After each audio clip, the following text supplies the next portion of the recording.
auspicia este programa.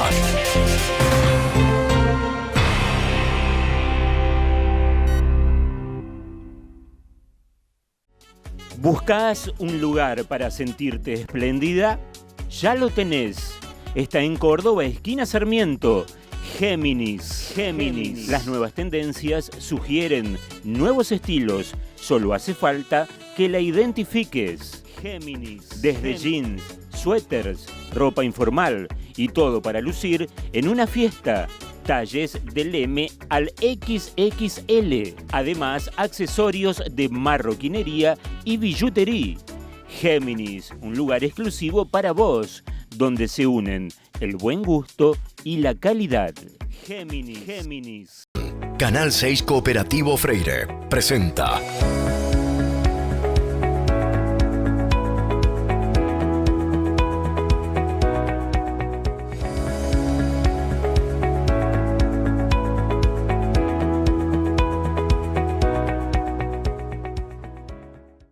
huellas y cicatrices que la batalla dejó en mi piel. Me dicen que lo vivido no ha sido en vano. Me queda lo que ha dolido, lo que me ha dado felicidad. Soy todo lo que he perdido y lo que he ganado. Tratando de abrir camino, así me encontró el destino andando. Porque en este viaje soy un pasajero, con los pies descalzos, con el alma en vuelo. Solamente un viaje, eso es lo que tengo. Y este corazón que me trajo aquí seguirá latiendo.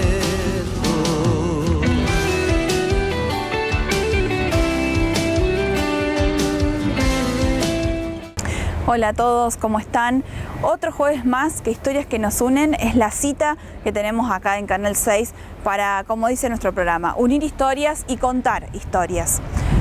En el día de hoy vamos a estar junto con una persona de nuestra localidad que nos va a contar un poquito cómo era ese viaje que hacían los inmigrantes que llegaron a las tierras de nuestro país, de Europa, desde Europa, cómo conseguían ese viaje, cómo era todo ese trayecto que hacían de aproximadamente unos 50 días, qué pasaba arriba de esos barcos y un montón de historias más que Alberto Saccheto, con mucha pasión, con muchos detalles y con una precisión histórica tan exacta que realmente les va a interesar y les va a gustar mucho.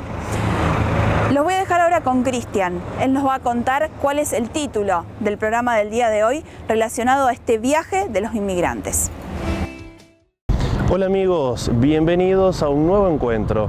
El programa de hoy se llama El viaje hacia América, porque precisamente de eso se trataba esta nueva propuesta de vida que les llegaba a los italianos, a los europeos en general, de poder realizar su éxodo desde esa Europa con tantos problemas en la época, buscando un nuevo rumbo, buscando la prosperidad y por supuesto la libertad y la paz, dado que muchos de ellos en algunas partes de la historia huían precisamente de la guerra.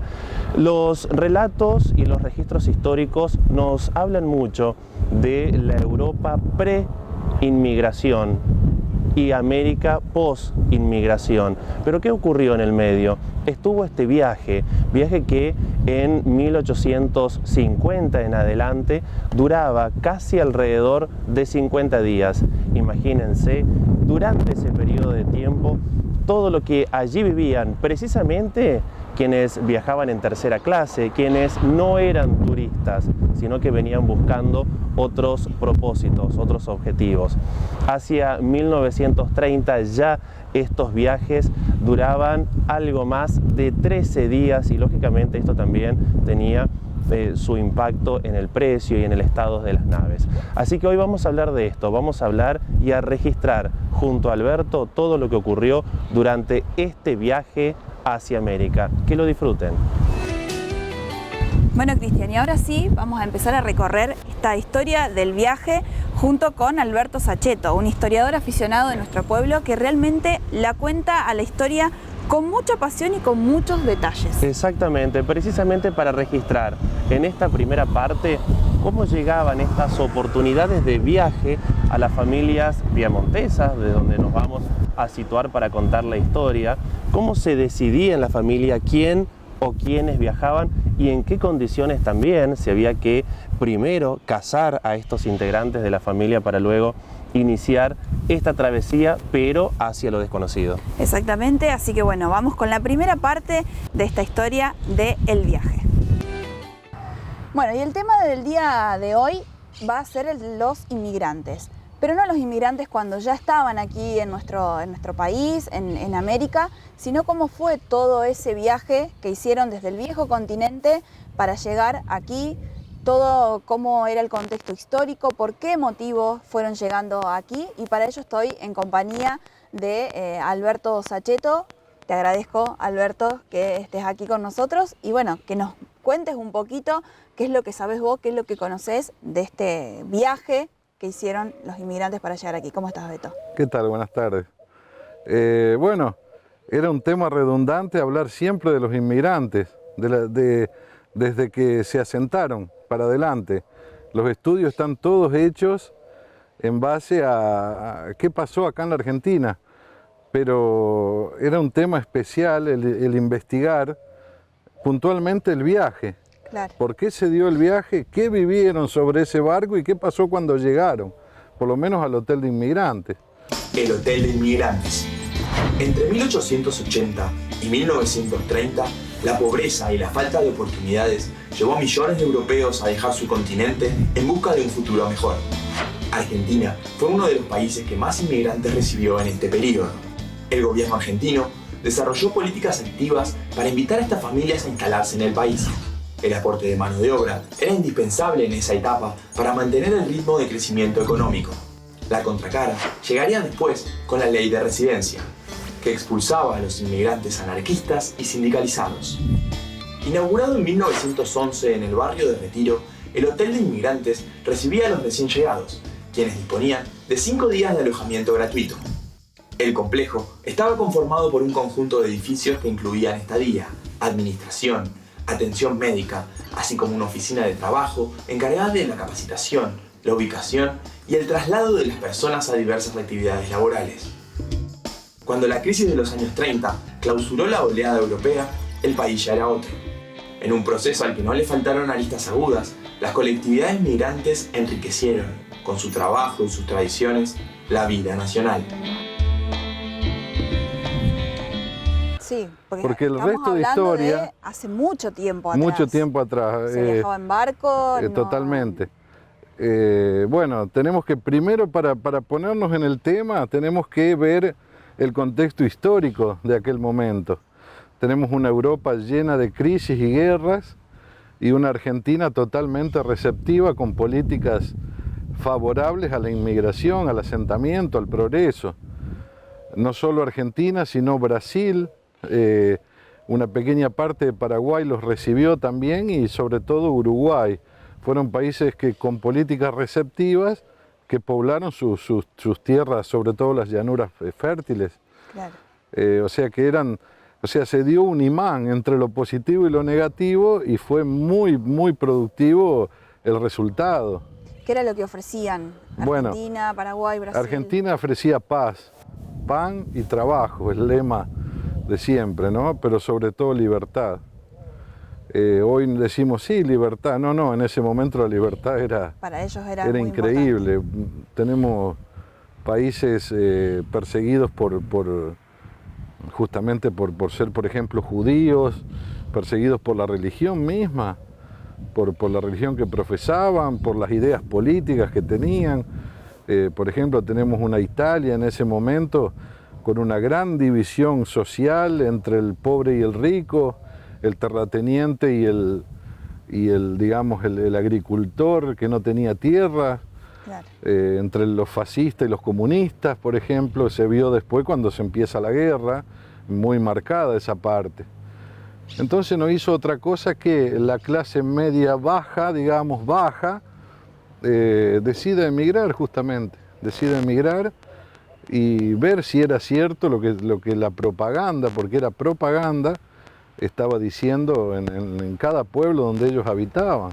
¿Cómo era esto de la propaganda? ¿Qué les La ofrecían? propaganda eran, digamos, programas, como los programas de los remates, eran programas que ofrecían, pero el oro y el moro, que no era en realidad tan así, pero era para impactar, justamente, claro. Es la idea de la propaganda, que impacte en la mente de las personas la posibilidad de instalarse en un nuevo mundo, porque realmente era un nuevo mundo, lleno de trabajo, lleno de posibilidades y sobre todo de libertad.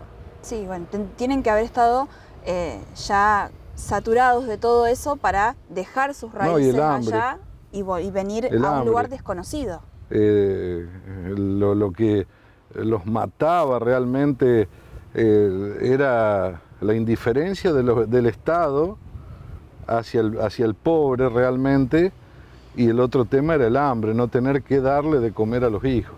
Claro, y acá eso fue crucial. Les ofrecían todo eso. Y acá había pan, no acá había posibilidades. ¿Y esos viajes tenían algún costo? Sí, totalmente, eran... Imaginemos, yo trato siempre de compararlo con la actualidad, imaginémonos que es un viaje que queremos hacer para irnos de nuestro país a probar suerte en otro lado. Entonces te va a costar el viaje, tenés que prepararlo, pero en ese contexto que no era nada fácil. Hoy en día, de alguna forma, te llegás a subir al avión y es suficiente para irte.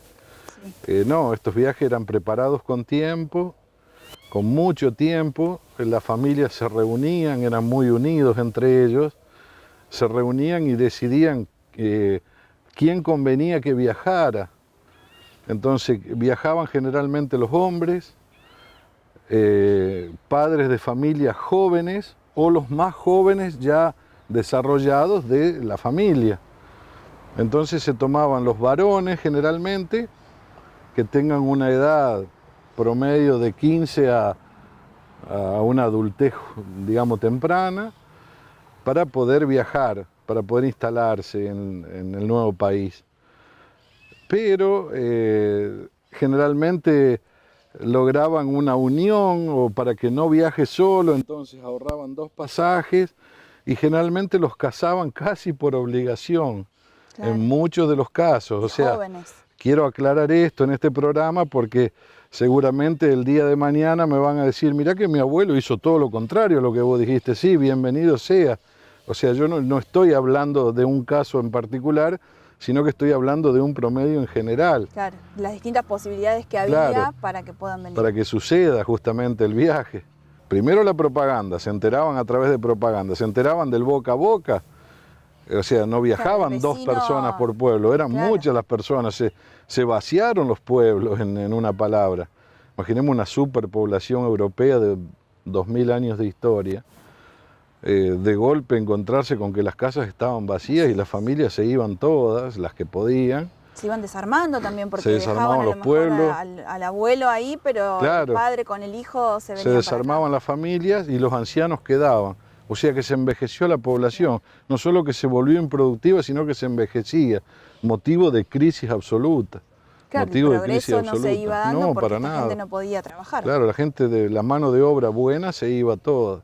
Claro. Sí, la clase media no existía y la clase alta no se iba a poner a agarrar el arado mancera, de ninguna manera. En este viaje decíamos que viajaba toda esta gente que buscaba el progreso aquí en nuestro país o en América, pero también había viajes para los que querían hacer turismo. Ah, sin duda.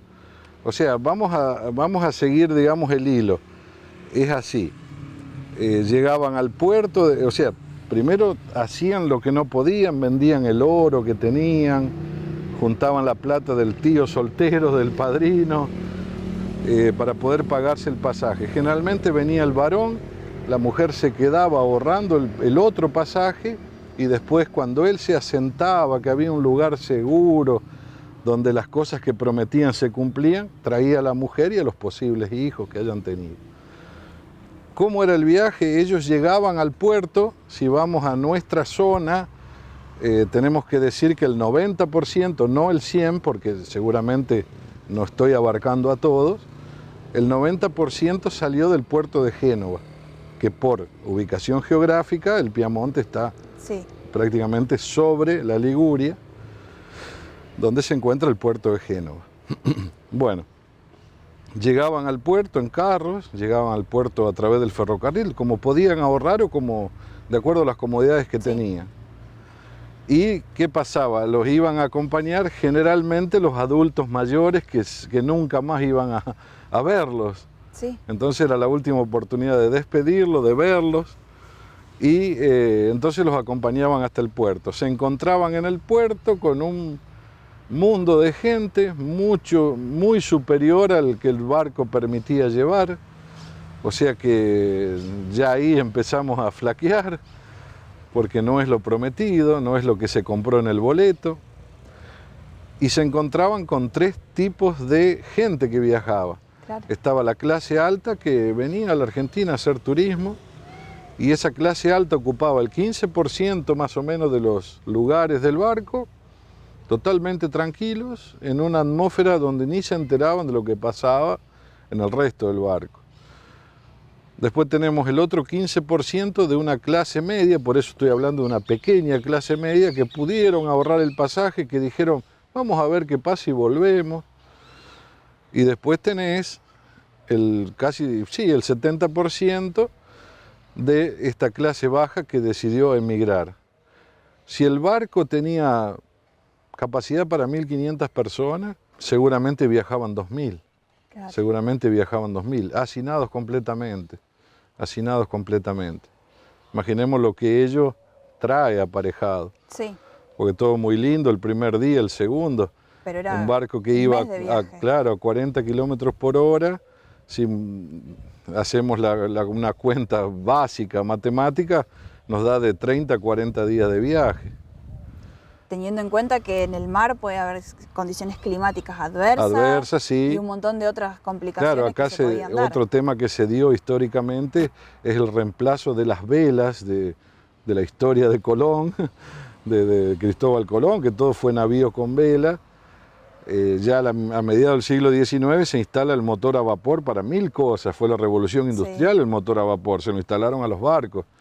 Con eso solucionaron gran parte y bajaron el precio de los boletos. Es por eso que esta gente pudo viajar, si no hubiera sido imposible. Claro. O sea que bajaron bárbaramente con el motor a vapor, justamente instalado en los barcos. Sí, también les dio esa posibilidad de que el viaje tampoco sea tan extenso, que 40 días arriba de un barco sí es extenso en esa época, pero que tampoco sea tan largo. Es una barbaridad de tiempo acortado. Sí. Por eso se abarataron los costos. Justamente porque ya había menos días de alimentar al pasaje, menos días de limpieza, menos días de mano de obra. Entonces todo fue llevando a que hacia la economía, lógico. Y en ese mes y medio que ellos viajaban, pasaba de todo ahí adentro. Sí, ellos subían al barco, antes de subir al barco se le extendía el pasaporte. Qué diferente, ¿no? Porque nosotros lo primero, que tenemos que hacer hoy. ¿Vamos a viajar? Sí. Bueno, mañana hagamos el pasaporte. De ahí vemos visa si lo requieren. Y después vamos a ver si conseguimos pasaje. No, acá era todo lo contrario. Lo último que hacían antes de subir a las escaleras, el reino de Italia, vamos a hablar de Italia porque es lo que nos compete, les extendía un pasaporte que era una hoja tamaño oficio, con el escudo del rey de Italia, de los Saboya, donde estaba el nombre completo de la persona, a qué se dedicaban, y bueno, ese era todo el pasaporte, no es la libretita ni la tarjeta, era una hoja oficio que se les daba, que hoy muchos conservan con mucho cariño realmente. Claro. Sí. Subían al barco. Con su pasaporte ya en mano. Con el pasaporte en mano y el pasaje. Claro. Y el pasaje, digamos, el boleto de pasaje para poder subir, ya pagado completamente.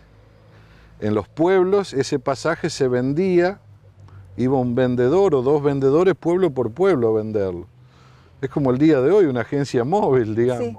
Era lo mismo. Hoy a lo mejor lo podemos comprar por internet. En su momento tenían que ir a golpear a la puerta. Iban casa por casa o bien se instalaban en una casa del pueblo y todos acudían ahí, eran pequeños poblados, los que emigraron eran de la zona de Cuneo y Torino, o sea, todos pueblos pequeños donde se conocían todos. Bueno. Ellos se vinieron después de la guerra enseguida nomás, por temor a otra guerra, ¿vio? Nosotros éramos todos jóvenes, pero, ¿cómo se llama? Pero más que todo era por lo que había hecho. Con nuestro servicio militar, a los 15 o 20 días le tocó la guerra, y estaba casado ya. Y entonces decidió venirse de vuelta enseguida. Allá sí vinieron porque no había vida, no se podía más vivir. Mi padre tenía un terreno, lo perdió, y de ese se enojaron tanto, se vinieron. Vinieron como cuatro o cinco familias, venimos, ¿no? 4 familias. ¿Venimos en el año 22? Sí, el año 22. Usted en un buque. Y tu papá llegó en otro.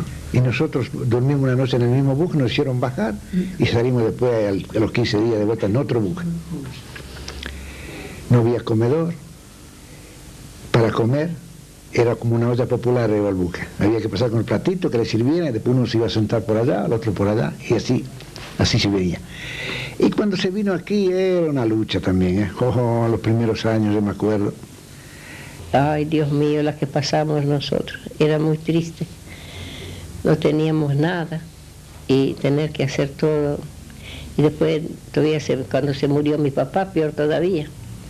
Salir a trabajar mi mamá y nosotros, porque no teníamos nada, de nada. La partida fue así muy triste, pero teníamos parientes, dejábamos a mi abuela, mi mamá sabía que no la volvería a ver a su mamá. En fin, hay cosas así de que uno dice, quizá nos vamos, pero volvemos, nos volveremos a ver o no nos volveremos a ver más. Pero tuvimos en el trayecto un inconveniente. Cuando ya había salido el buque de la costa española y nos dirigíamos a Brasil, en la mitad del Atlántico, el buque en que veníamos, que disponía de 2 calderas, se rompe una de ellas. Creíamos ese día que nos íbamos a pique, pero resulta ser de que el capitán nos avisa todo, porque todo estaba eso, que ya todos preparaban los botes salvavidas, ya querían, y le dice que no, que con una sola caldera, pero íbamos a seguir y íbamos a llegar a Brasil. Lo que antes demorábamos en un día, íbamos a demorar 2. Así fue que llegamos hasta Río de Janeiro, y allí compusieron lo que se había malogrado y pudimos seguir viaje, pasamos por Montevideo y luego Buenos Aires. De Buenos Aires pasamos por el Hotel de Inmigrantes, como la mayoría de aquel entonces, en el año 23, y de allí nos vinimos directamente a San Francisco. Fue muy dura la vida acá en Argentina, porque mi padre no estaba acostumbrado. Él trabajaba en la FIA en Italia, donde hacían las gomas. Y se vino porque él estuvo en la guerra del 14. Y ya se hablaba de otra guerra y mi papá tenía miedo, entonces tuvimos que escaparnos de noche de allá. Tuvimos que dejar todo y trajimos apenas lo necesario para podernos escapar. Pertenezco a la familia Ceruti formada por Bartolomé Ceruti, mi abuelo, y María Culazo, mi abuela. Ellos llegaron a la Argentina, al puerto de Rosario, el 20 de octubre de 1880. Se radicaron primero en la provincia de Santa Fe y luego, por la colonización del mismo gobierno de Santa Fe, se radicaron aquí en el límite entre Santa Fe y Córdoba. Estaban ellos con otros 2 hermanos, tíos abuelos, y con la madre, que sería mi bisabuela, se llamaba María Genovese, y el abuelo, que según tengo entendido, se llamaba José Ceruti, y que falleció en algún lugar de la provincia de Santa Fe, pero que no se ha podido recuperar su cuerpo.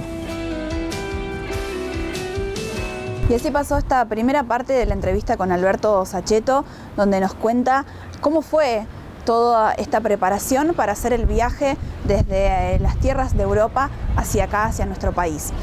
También compartimos este fragmento que encontramos en el archivo de Canal 6 del año 1997 con testimonios de gente que nos comentó sobre este viaje de los inmigrantes también, así que también queríamos traer este testimonio que encontramos en el archivo de Canal 6. Para irnos a la pausa, vamos ahora a ver más testimonios. En el año 1986, en el marco del centenario de nuestra localidad, un vecino de nuestro pueblo le hizo un par de entrevistas a gente que también venía de Italia y que comentaba cómo era esa vida allá y por qué decidieron venir acá, así que compartimos este pedazo del archivo de Canal 6 que encontramos en el momento que se festejaban los 100 años de nuestra localidad. Yo vine como para conocer, provisorio porque me faltaba 2 años a la conscripción. Calculando que conocía, me ganaba unos pesos, por supuesto, y después el gobierno me pagaba el viaje para ir a casa, para el servicio militar, en el año 1923. Vine en el 1921.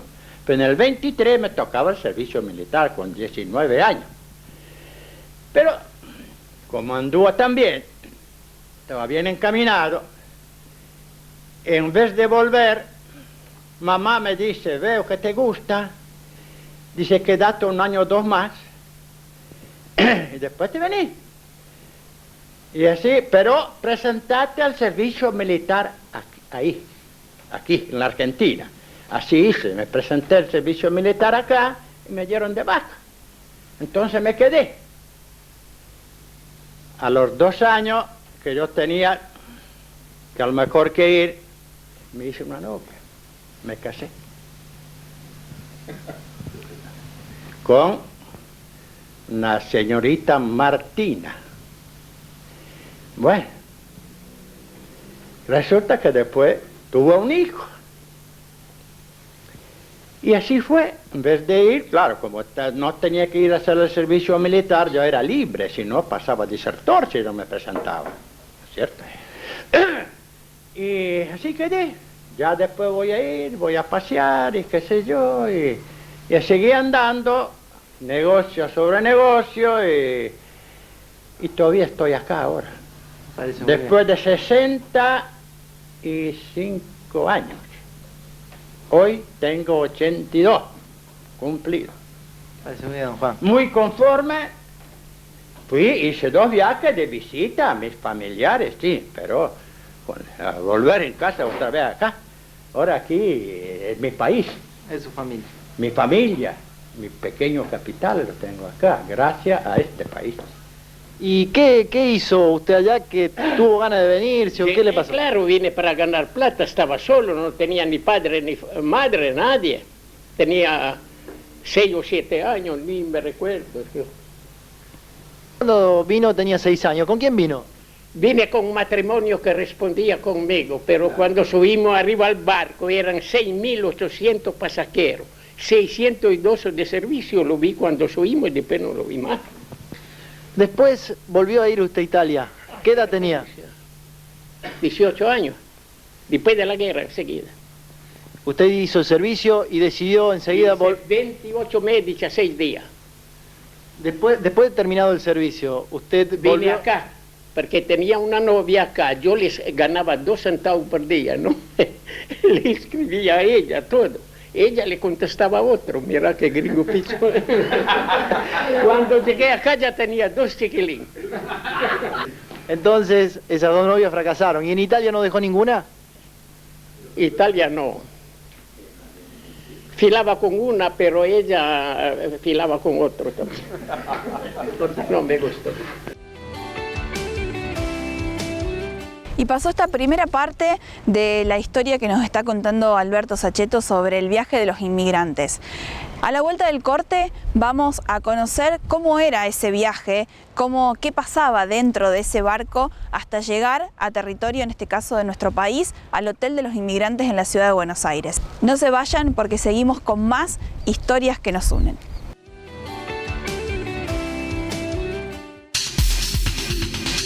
Inicio de espacio publicitario.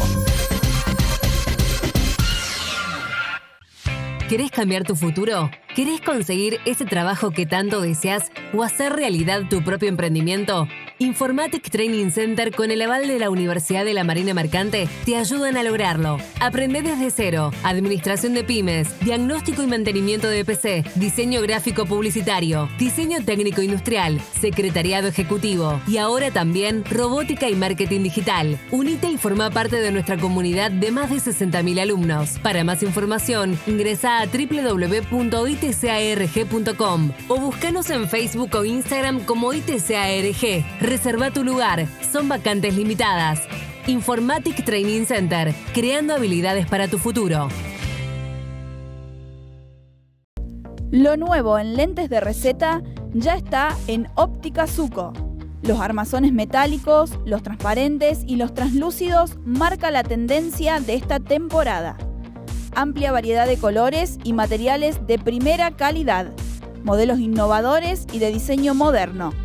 Lentes y cristales con la última tecnología aplicada en beneficio de tu visión. Cuidar tus ojos es tan importante como elegir una óptica de confianza. Óptica Zucco. Nuestro compromiso está a la vista. ¿Buscas un lugar para sentirte espléndida? Ya lo tenés. Está en Córdoba, esquina Sarmiento. Géminis. Las nuevas tendencias sugieren nuevos estilos. Solo hace falta que la identifiques. Géminis. Desde jeans, suéteres, ropa informal y todo para lucir en una fiesta.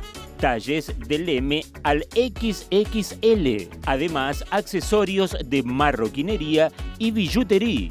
Géminis, un lugar exclusivo para vos, donde se unen el buen gusto y la calidad.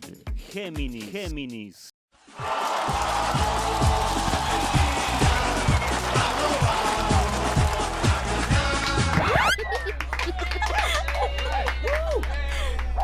Este año, la figura del Mundial sos vos.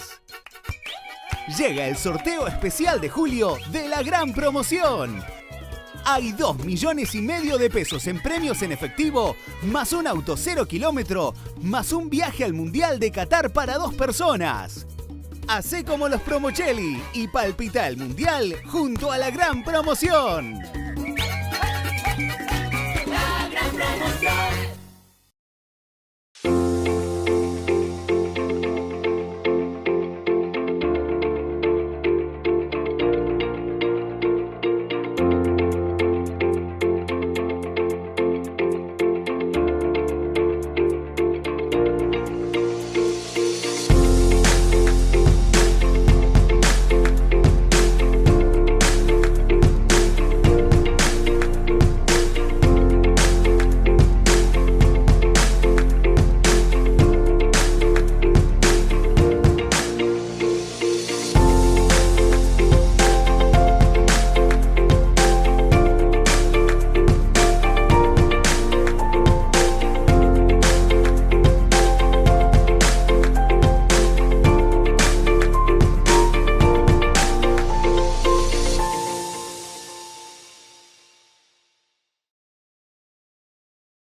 Las mejores fragancias, los cosméticos que siempre elegís, las marcas más reconocidas, perfumes importados y nacionales, presentes para todas las edades, artículos de perfumería y maquillaje marcas Maybelline New York. Además, una amplia gama de insumos para peluquerías. Rocío Nicola Perfumería. Iturraspe, esquina Roca. Crono Freire presenta un nuevo concepto de vida. Primer emprendimiento de viviendas en altura. Ingreso jerarquizado más local comercial premium. 30 unidades exclusivas de 1 y 2 dormitorios.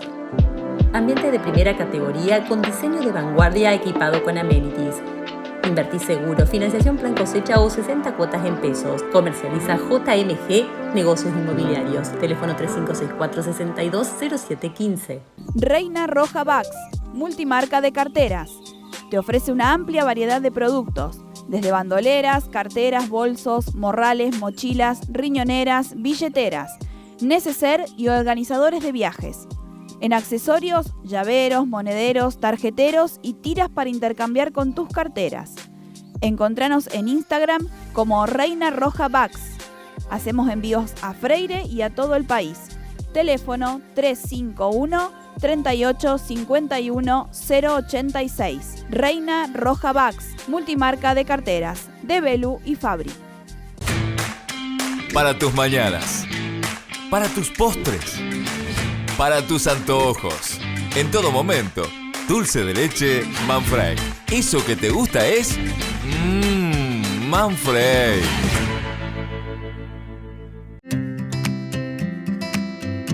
La salud es un derecho fundamental e indispensable, nuestro bien más preciado. La pandemia nos exigió al máximo y ahí estuvimos dando respuestas en la emergencia, porque somos un equipo que acompaña a cada vecino y a cada vecina.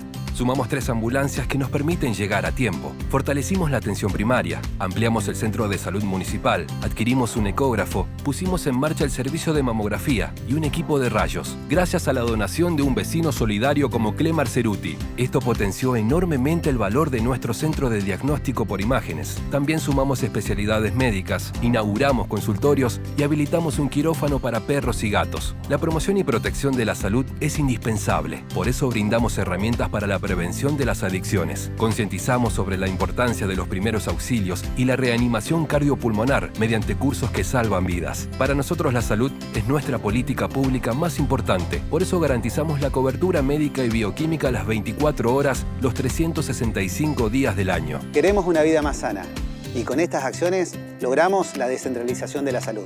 Hicimos lo que había que hacer. Gobierno de Freire. Gestionando y haciendo. Hasta aquí, las sugerencias de nuestros auspiciantes. Fin de espacio publicitario.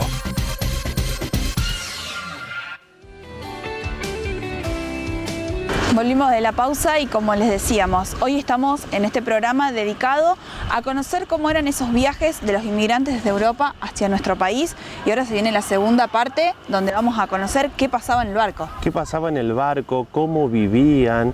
¿Cómo se organizaba la jornada también? Las familias y por supuesto los lugares donde estaban alojados. Recordamos que la mayoría de los inmigrantes venían en tercera clase, que por supuesto no recibían los mismos servicios de quienes viajaban en primera o en segunda, que objetivos eran distintos porque muchos venían a pasear, a buscar otras cosas a América. Así que realmente emocionante la nota, sí, pensar cómo lo vivían. Exactamente, y con detalles de lo que pasaba con las familias, con las madres, con los niños que estaban en el barco, los nacimientos, las defunciones, los casamientos y cada uno de los acontecimientos que iban pasando. Así que seguimos escuchando a Alberto Saccheto con esta historia. Suben al barco y se encuentran con la que ya mencionaba antes, con la superpoblación de gente, imagínense.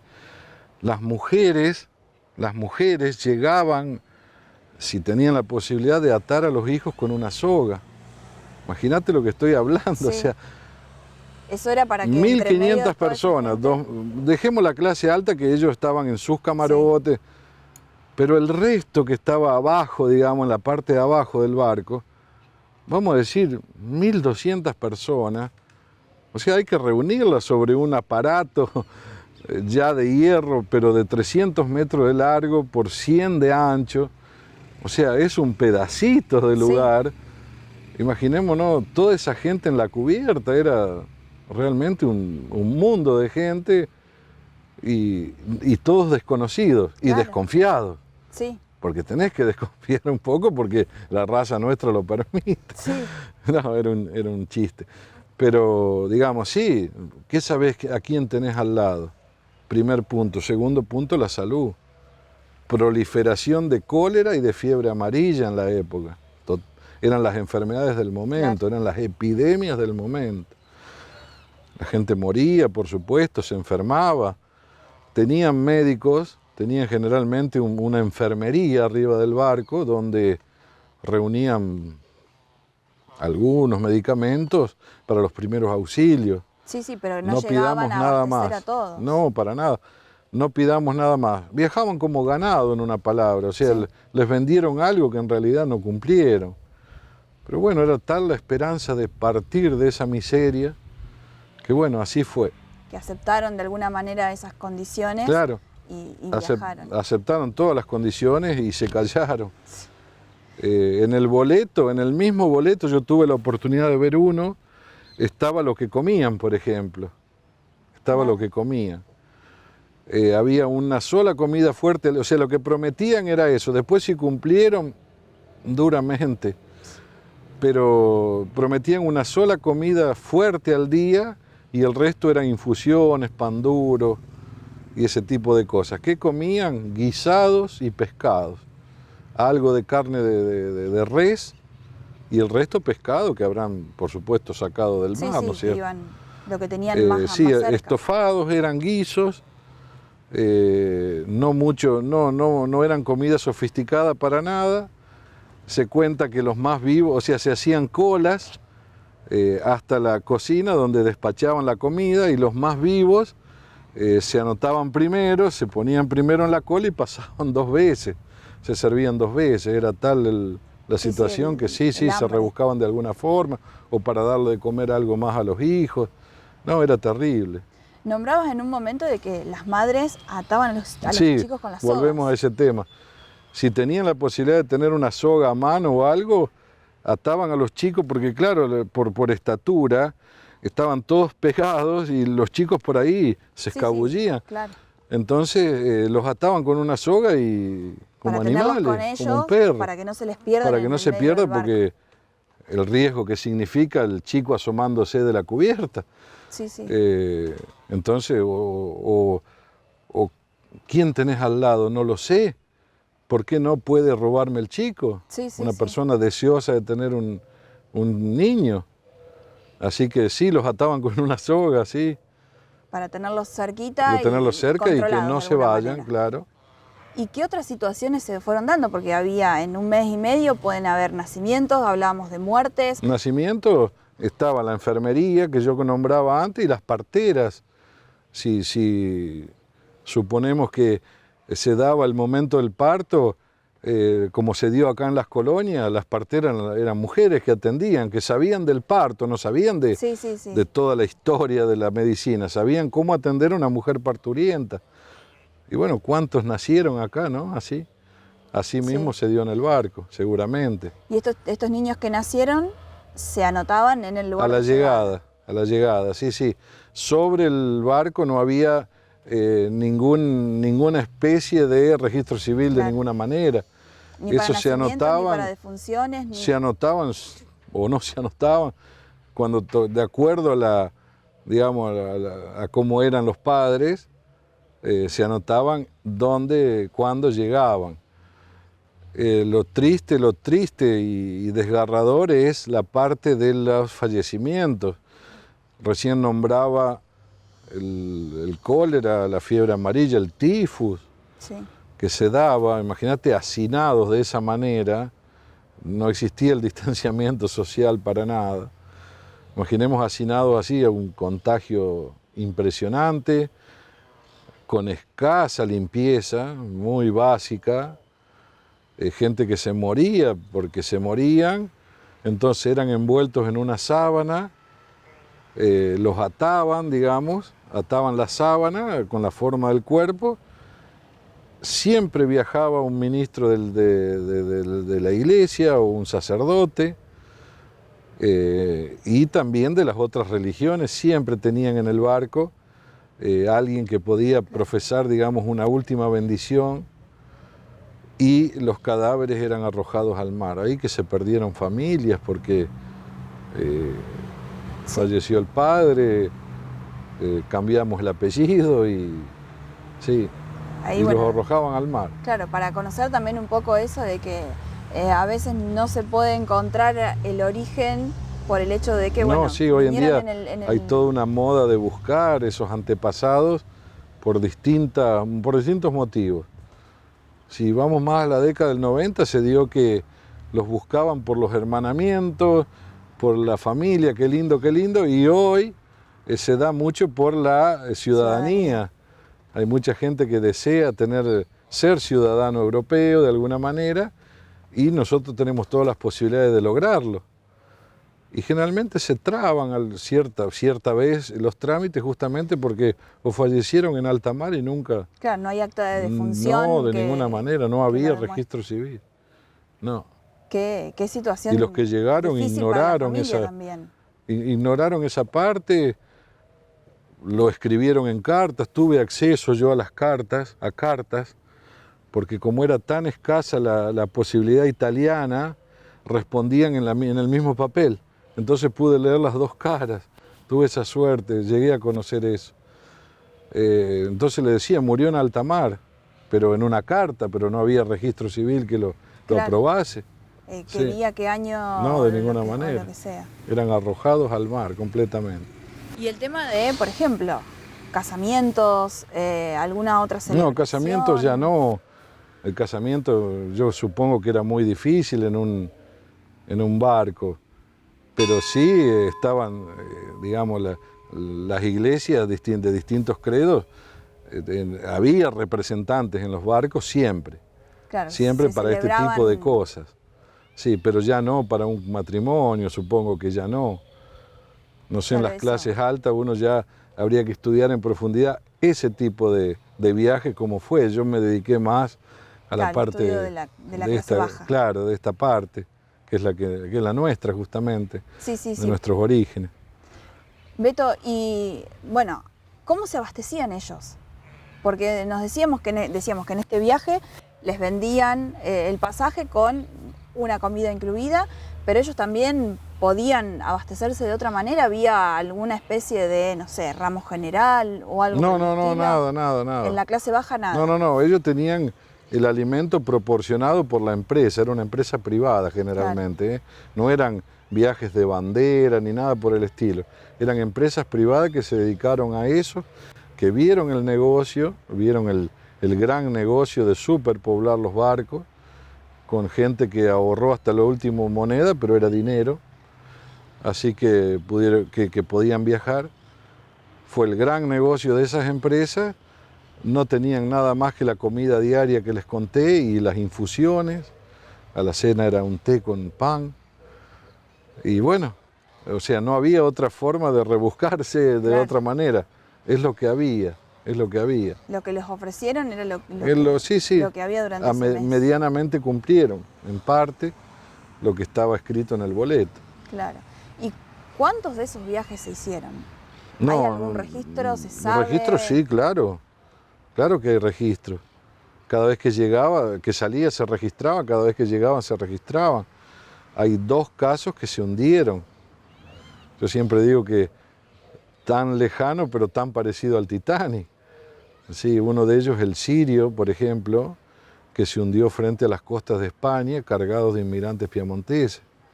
De ahí que hay una canción de lamentos del Sirio, muy conocida entre quienes, bueno, están en los coros y así, y realmente te conmociona.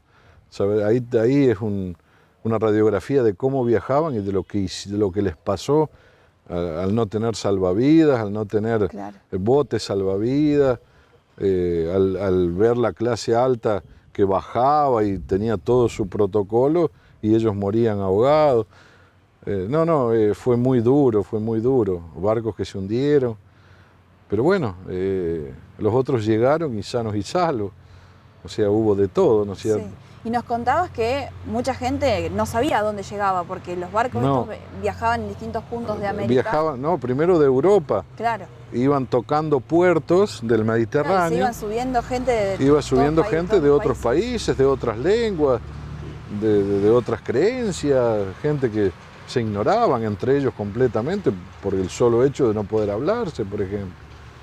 Y después tenían 3 destinos, y lo explica muy bien el boleto: Brasil, Uruguay y por último Argentina. Argentina fue la más predispuesta, la más cómoda, la mejor de los 3 fue Argentina, con los brazos abiertos realmente. Siento orgullo de mi país, que justamente fue la que más recibió y la que más abrió los brazos, ¿no? Y dio comodidades. Bueno, ¿Qué pasaba cuando llegaban a Brasil? Muchos se asustaron y dijeron, esto es, y se bajaron, y no era el destino de ellos. Familias. Así se desarmaron familias completas, lo digo desde la experiencia de mi familia. Viajaron 2 hermanos y uno se bajó, no, acá es, y se bajó en Brasil. Nunca más supimos de él. Habrá hecho su vida, tendrá su familia, pero nunca más supimos de él. En Brasil. Tocaba en Montevideo. Se bajaron después. O se bajaban en Montevideo, en Uruguay, hasta que que llegaban a la Argentina. Ahí sí eran muy bien recibidos, pero muy bien recibidos. Sí. Y acá en Argentina llegaban y ahí empezó, bueno, toda la historia que ya conocemos de alguna manera. Ahí empieza la historia que ya conocemos, pero tenemos que hablar antes. Hay algo entre el viaje y la historia que ya conocemos que se llama Hotel de Inmigrantes. Claro. Primero tenían que pasar por el Hotel de Inmigrantes sí o sí, con pasaporte en la mano, ¿no es cierto? Acreditando que eran recién llegados. El Hotel de Inmigrantes les daba albergue de entre 4 y 10 días, de acuerdo a las posibilidades que la persona tenía de conseguir trabajo. Si la persona ya venía con la idea de que en el barrio de La Boca me está esperando mi hermano, era todo oral, no había que atestiguarlo. Entonces lo tenían solo 4 días para ver si no tenían ninguna enfermedad grave y los despachaban porque ya tenían un destino. Y después teníamos la otra gran masa que se quedaba en el Hotel de Inmigrantes esperando a ver qué está pasando. Pero el Hotel de Inmigrantes fue generoso con ellos, fue muy generoso, 2 comidas diarias, desayuno y merienda también, el vaso de leche para los chicos, la limpieza. Realmente, Beto, escuchar todo este relato de cómo fue ese viaje, toda la otra historia ya la conocemos, claro. Ya es más fácil de acceder porque, bueno, hay gente que la vivió, que la conoce, que la escuchó, pero toda la historia del viaje es algo que nunca se había escuchado o que muy poco se había leído y muy poco se sabe de todo ese viaje. Muy poco se estudió de eso. Hay muy pocas averiguaciones y hay muy poco material porque las empresas navieras, ¿qué le importaba lo que le sucedía a la población que estaba? Tampoco hubo registros más que registros técnicos. Entonces hoy ya falleció esa gente. Hubo otra inmigración después de la Segunda Guerra, entonces ya esos viajaban en avión, claro. O eran técnicos, eran recibidos, viajaban en clase media, entonces ahí ya estamos hablando de otra realidad, ¿no? Ya no estaban en el Hotel de Inmigrantes ni nada por el estilo. Pero esta historia en sí, la que fue de nuestros bisabuelos para atrás, no tenemos grandes registros de ese tipo de cosas. Papelitos que guardan la familia. Claro, y aparte hay otro dato también a tener en cuenta. Cuando llegaban acá, que los anotaban, muchos apellidos fueron modificados. Totalmente, porque se el mío, según lo que escuchaban. Mi apellido fue modificado.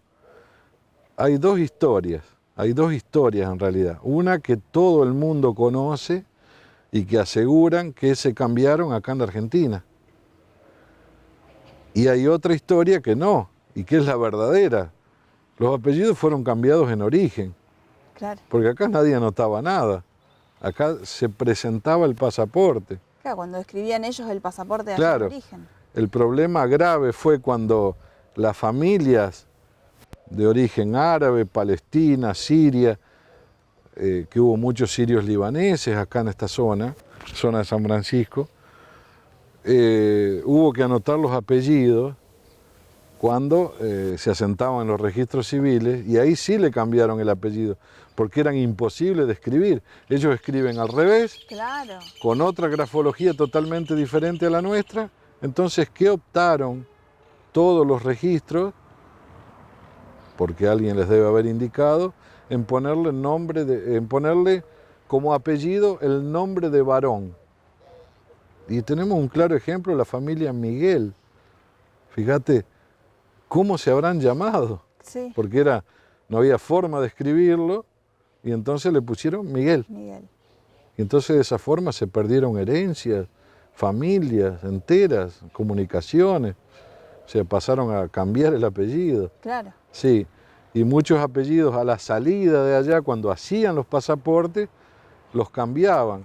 Y en el caso de la lengua piamontesa, es una de las pocas lenguas que traducen a su, digamos, a su forma de hablar los apellidos. Y yo me encuentro que hay apellidos traducidos al piamontés, o sea que ni siquiera coinciden con los originales italianos. Claro. Y eso pasó todo antes de salir.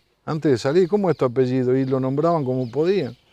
O por miedo, andás a ver. Claro, lo nombraban como podían, el que los anotaba, como lo entendía, lo anotaba y ahí se fueron como podían, perdiendo. Sí. O perdían letras. Caso mío, una C le sacaron a la palabra, digamos. Todos mis primos tienen 2 C y yo tengo una sola. Claro. Sí.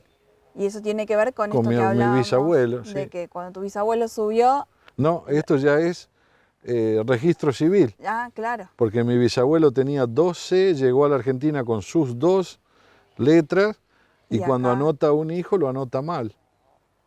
Tanto mi abuelo como mi abuela paterno, a mi abuela le sacaron una L y a mi abuelo una C. Sí, o sea, se hacía lo que se podía en realidad, sí. Beto, hablábamos de que en este barco venía la clase baja, un porcentaje de clase media y también venía esa clase alta que venía de turismo. Totalmente aquí. De turismo. ¿Y a qué lugares de nuestro país visitaban? No, seguramente ellos visitaban las sierras de Córdoba, pero por muchos motivos, porque, por ejemplo, por el aire puro, por la calidad de aire. Para prevenir enfermedades. Para prevenir enfermedades, sí, el caso de la tuberculosis, por ejemplo, en el Hotel Edén. Sí. Esa ya es una inmigración más reciente, pero venían a pasear con todo su, ¿no es cierto?, su vestimenta y sus grandes posibilidades económicas. Eran bien recibidos porque era una clase muy pudiente europea que se asentaba en estos lugares como turistas. Ellos desconocían lo que pasaba en el resto del barco. ¿Y cuánto tiempo se quedaban haciendo turismo? Y no, se quedaban 3 meses, toda una temporada. Los 3 meses de verano, ellos lo pasaban acá. Acá, y después... después volvían a su tierra. Para volver a... Claro, ya tenían el pasaje de vuelta, pero imaginemos que venía el matrimonio con los hijos, con las institutrices, con las damas de compañía. No, era todo un tema. Era un contingente de gente. Bastante importante. De familias que podían hacerlo sin problema. ¿Y algunos de esos que vinieron a hacer turismo luego volvieron y se asentaron aquí en nuestro país? Y pienso que no. Y si hubieran venido sería el caso de grandes comerciantes o de gente que tenía un gran comercio allá y replicó acá en la Argentina. Claro, como que vino a invertir. Invertir, claro, en porque país. O sea, las posibilidades eran inmensas.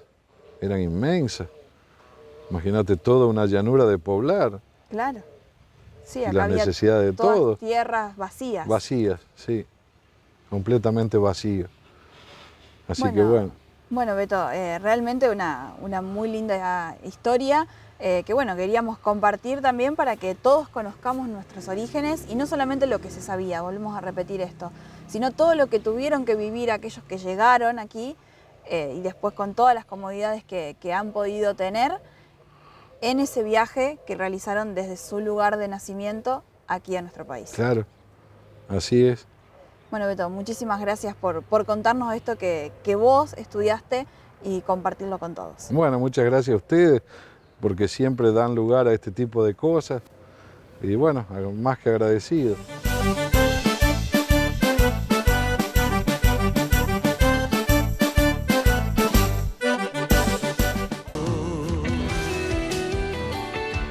Y así finalizó este testimonio de Alberto Saccheto, esta historia que él nos comentó sobre este viaje que hacían los inmigrantes que llegaron a nuestras tierras y que venían en esos barcos donde pasaban un montón de cosas, donde había casamientos, había defunciones, nacimientos y donde también lamentablemente había gente que se perdía de sus familiares con los que habían salido desde la tierra europea.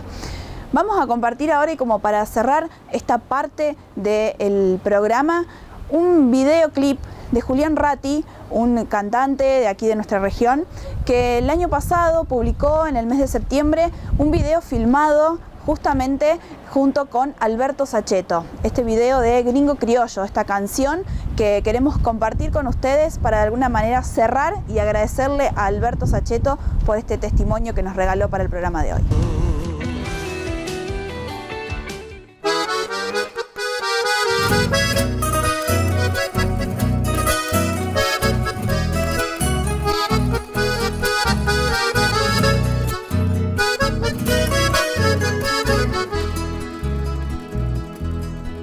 Si mi canto tiene guardado el acento que trajeron mis abuelos extranjeros, Argentina esperaba a esos hombres para unirlo a la grandeza de mi pueblo.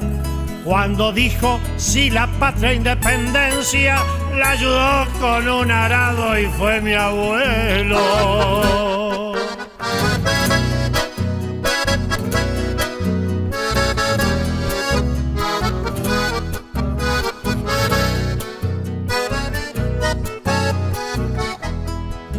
No me busque con vergüenza ni perfecto, que soy hombre y apenitas guitarrero, que sus manos han tallado lo que tengo.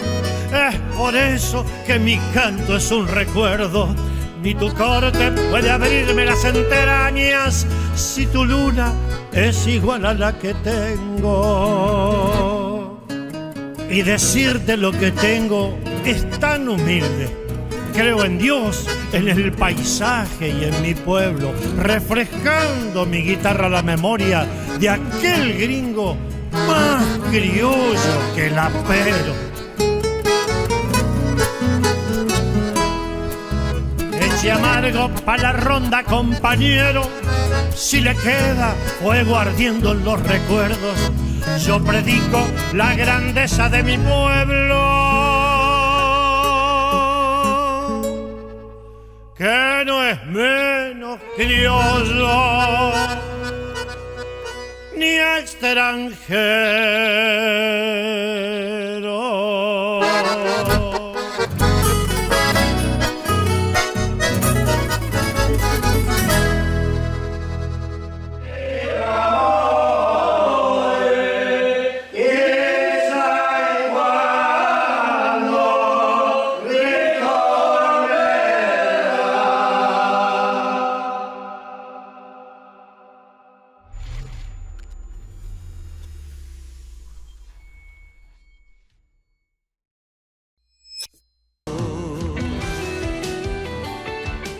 Vamos ahora con el micro de nostalgias. Hablar de Freire es hablar de un pueblo que año tras año va progresando en diferentes ámbitos de nuestra localidad. En el micro de nostalgias del día de hoy le vamos a traer el progreso de Freire desde sus inicios, allá por el año 1886, hasta el aniversario número 75 de Freire, con estas imágenes que fuimos encontrando en el archivo de Canal 6, imágenes de distintos sectores de nuestro pueblo que fueron evolucionando y que fueron progresando. Como le va a decir el título del Nostalgias del día de hoy, el ayer de un pueblo progresista. Compartimos el micro de nostalgias.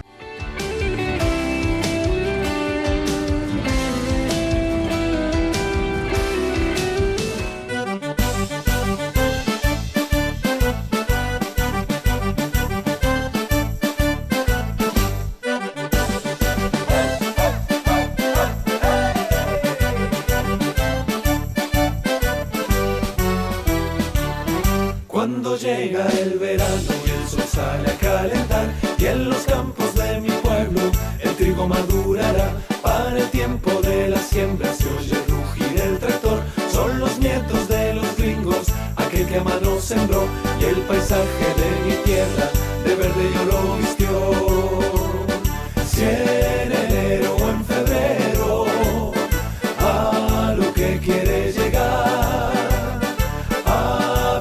con alegría, baña, cauda y mucho más. En la fiesta piamontesa que es la fiesta nacional, en la fiesta piamontesa que es la fiesta nacional.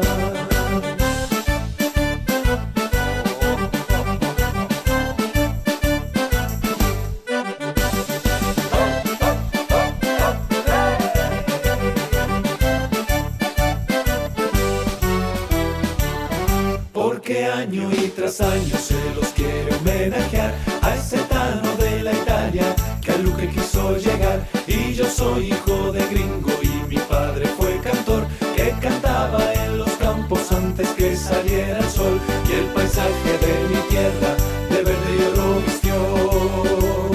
Si en enero o en febrero a Luque quiere llegar a vibrar con alegría, baña, cauda y mucho más en la fiesta piamontesa que es la fiesta nacional, en la fiesta piamontesa que es la fiesta nacional. La la la la la la la la la la la la la. En la fiesta piamontesa que es la fiesta nacional, en la fiesta piamontesa que es la fiesta nacional.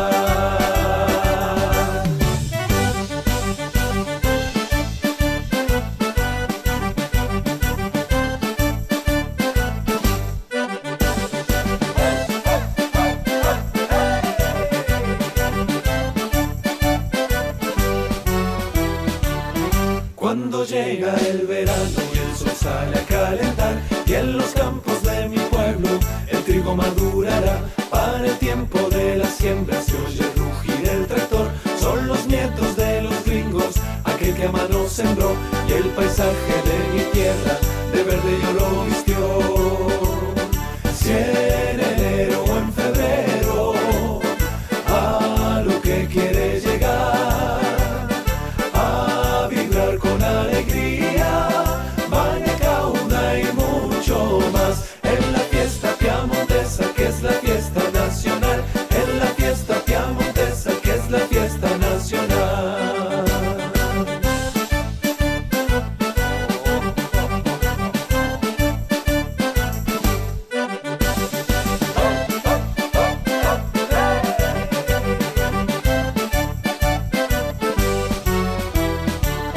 Porque año y tras año se los quiere homenajear a ese Tano de la Italia que a Luque quiso llegar. Y yo soy hijo de gringo y mi padre fue cantor que cantaba en los campos antes que saliera el sol, y el paisaje de mi tierra de verde y oro vistió.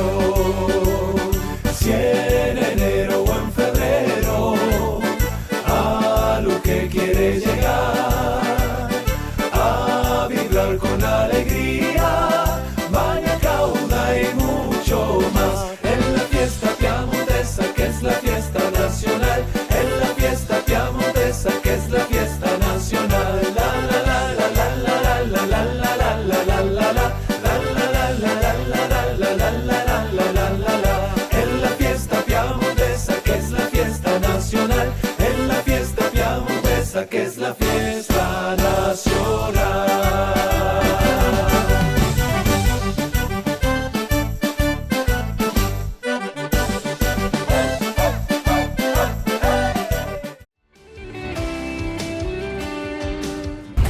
Bueno, Cristian, llegamos al final del programa del día de hoy y como siempre, estas imágenes que nos traen un montón de recuerdos en el micro de nostalgias. Así es, y luego de haber compartido un programa que no deja de ser también un registro histórico que es parte de cada una de nuestras historias familiares y de nuestras localidades también que han recibido esta parte de Córdoba y de Santa Fe tantos inmigrantes. Así es, así que bueno, le agradecemos a Beto Saccheto por haber compartido esta historia del viaje de los inmigrantes con nosotros y con cada uno de los televidentes. Y bueno, vamos ahora a contarles qué vamos a ver el próximo jueves. Así es, nos quedamos aquí en nuestra localidad y vamos a visitar dos emprendimientos gastronómicos. Por un lado, junto a Juliana Castellina, que nos muestra toda la parte de repostería que no solamente hace para vender sus productos, sino también para enseñar. Sí, y también fuimos a la fábrica de pastas El Nono Fidel, esta fábrica que comenzó muy pequeñita y que hoy ya industrializada vende pastas en diferentes puntos de nuestro pueblo y también de la región, así que con estos dos emprendimientos que se transformaron en empresas, en industrias, el próximo jueves los esperamos en Canal 6. Ha sido un gusto, Noé, compartir este programa. Como siempre, Cristian, como cada jueves, agradecerles también a ustedes ustedes por estar del otro lado, a Norma de Géminis por la ropa de cada jueves y nos encontramos la próxima semana con más historias que nos unen.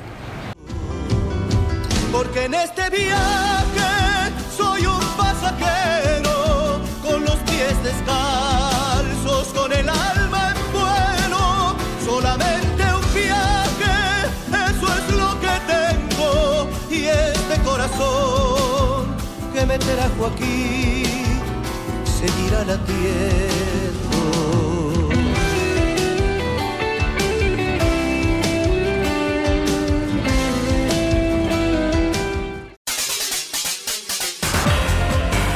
Este programa fue auspiciado por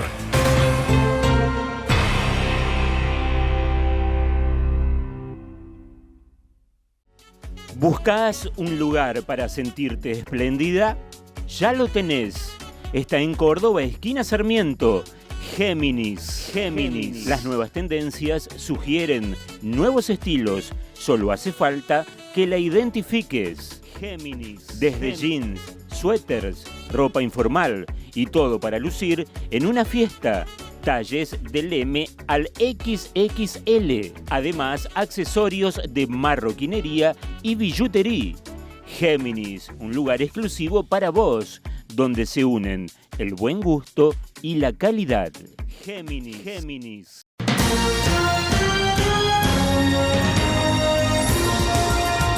Fue una producción de Canal 6 Cooperativo Freire.